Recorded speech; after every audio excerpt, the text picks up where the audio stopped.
As the flurries start to fly in some parts of northern Michigan, you can stay warm and create a storm indoors. Our Doppler 9 and 10 STEM team is making a blizzard in a bottle.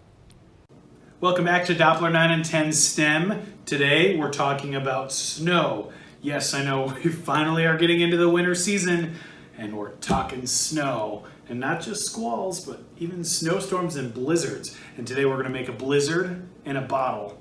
Cool stuff, all simple stuff. All you need is a mason jar.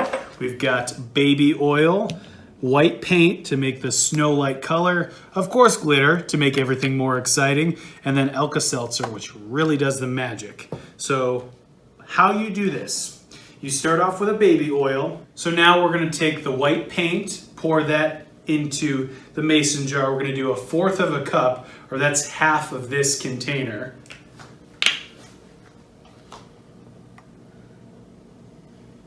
We're getting the white to make it look like snow down there. You can already see the density difference there.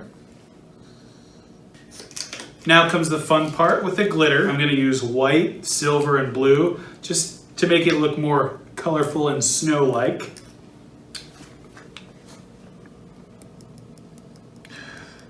Look at that.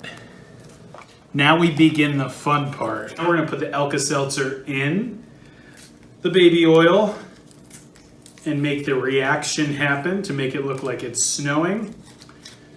So what we're gonna do is take both Alka-Seltzer tablets and we're gonna break them up, crush them. Now watch what happens when we put the Alka-Seltzer in the baby oil. And now we have a successful snowstorm in a bottle or in a glass. If you're missing the snow or not getting enough snow, well, here's a fun and easy experiment that you can do at home. And you can find more experiments like this on 9and10news.com. For Doppler 9 and 10 STEM, I'm meteorologist Austin Lowe.